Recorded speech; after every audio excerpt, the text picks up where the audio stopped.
Kamusta po kayo? Bago po ang lahat, first things first.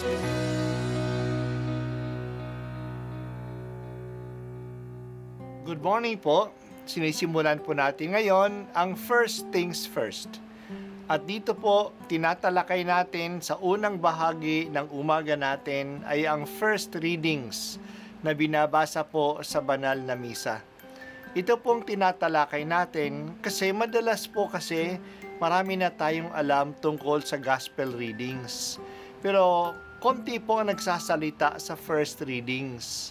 Pero ang first readings, bahagi din po yan ng Biblia, ng banal na kasulatan. Kaya susubaybayan po natin ang mga first readings, basahin po natin at kuminsan kailangan ng basahin ng 2 o 3 beses bago maintindihan kasi hindi po tayo familiar sa mga istorya at sa mga kaisipan na tinatalakay dito. Ang pagbasa mula sa aklat ng Henesis. Nang likhain ng Panginoon ng lupa at lahat ng bagay sa langit, wala pang anumang halaman o pananim sa lupa. Wala pang ulan noon at wala pa ring magsasaka. Ngunit mayroon ang bukal ng tubig na dumidilig sa lupa. Nilikha ng Diyos ang tao mula sa alabok, hiningahan sa ilong at nagkaroon ng buhay. Naglagay ang Panginoon ng isang halamanan sa Eden, sa dakong silangan, at doon dinala ang taong kanyang nilalang. Pinasibol niya roon ang lahat ng uri ng kahoy na nakalulugod sa paningin at masasarap na bunga. Sa gitna ng halamanan, naroon ang punong nagbibigay buhay at ang punong nagbibigay ng kaalaman tungkol sa mabuti at masama. Inilagay ng Panginoon ang tao sa halamanan ng Eden upang ito'y pangalagaan at pagyamanin.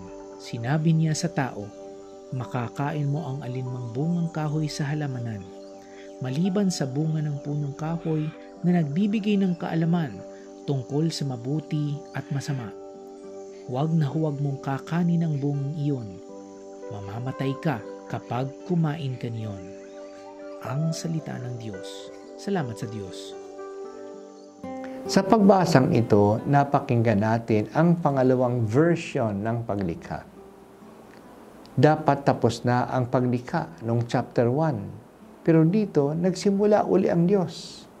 Sa chapter 1, ang lahat ay nagsimula sa magulo at madilim na tubig. Ito ang kanilang pagpahayag ng nothingness, ng wala. Dito sa chapter 2, ang wala o nothingness ay inilarawan ng disyerto. Sa chapter 1, ang tao ang huling ginawa ng Diyos. Dito sa chapter 2, ang tao ang unang ginawa ng Diyos. Sa chapter 1, ang tao ay ginawa agad na lalaki at babae. Dito, unang ginawa ay ang lalaki. At saka na lang dumating ang babae. Sa chapter 1, ang paglikha ay nangyari sa pamamagitan ng salita ng Diyos. Nagsalita lang ang Diyos at nagkaroon na. Dito, nilikha ng Diyos ang tao at ibang mga bagay sa paghubog, sa paghorma sa Kanya mula sa alabok. At ang hinugis ng Diyos ay Kanyang hiningahan at ito'y naging buhay na tao. Gumawa ang Diyos ng harden, ang Eden, upang saan ililigay niya ang tao upang ito'y pangalagaan. Sa chapter 1, ang pinamahala at pinangalaga sa tao ay ang mga hayop, ang mga ibon at mga isda. Dito sa chapter 2, ang lupa ang kanyang pangangalagaan, yung harden ng Eden. Binigyan din siya ng utos. Makakain niya ang bunga ng lahat ng puno, maliban sa bunga ng punong kahoy na nagbibigay ng kaalaman tungkol sa mabuti at sa masama. Nagbigay ang Diyos ng utos sa tao kasi siya ay ginawang malaya. Maaari siyang sumunod o sumuway. Ang kanyang kalayaan ay may hangganan. Hindi niya magagawa ang lahat ng gusto niya. Kaya nga may utos sa kanya. Sa ikalawang version ng paglikha, mas pinatingkad ang kahalagahan ng tao. Espesyal siyang nilikha ng Diyos. Para bang nagpakadumi ang Diyos sa paglikha sa kanya na hinubog siya mula sa putik. Ang paghubog ng Diyos sa tao ay nagpapakita din ng kanyang pagkalinga sa atin. Ang tao ay galing sa dalawang elemento. Siya ay mababa lang, galing sa putik. Pero siya ay matayog din, galing siya sa hininga ng Diyos. We are material and spiritual. We are lowly and lofty. Ginawa ng Diyos ang tao na may responsibilidad na pangalagaan ang lupa. Ang pagtatrabaho ay bahagi ng ating pagkatao. Kaya nadidevelop ang ating pagkatao kapag tayo'y gumagawa. Ang lupa na pinagkikilusan natin ay nakakatulong sa ating pagkatao. Ginawa ng Diyos ang tao na may kalayaan, kaya may utos sa Kanya. Ang kalayaan ng tao ay may hangganan. May pinagbabawal ang Diyos sa tao. Kung kikilalanin natin ang ating boundaries, maging masaya tayo. Ang lahat naman ng mga prutas ay makakain natin.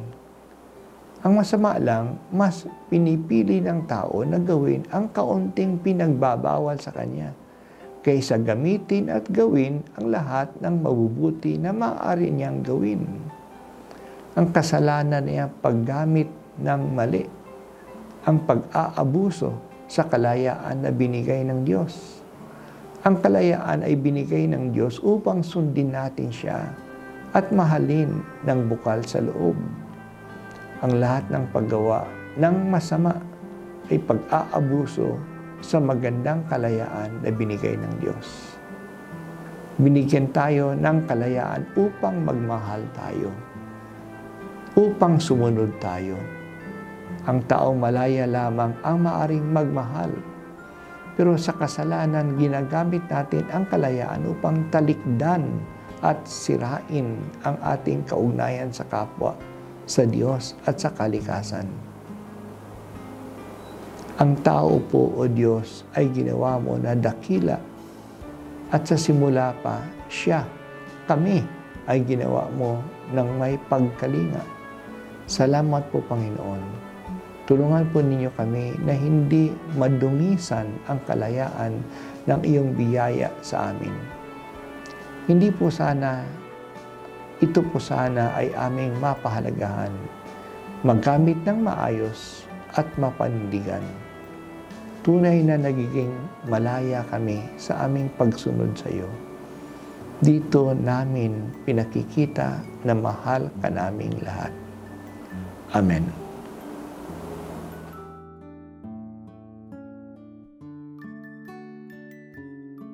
At ako po ay si Bishop Broderick Pabilio dito sa First Things First.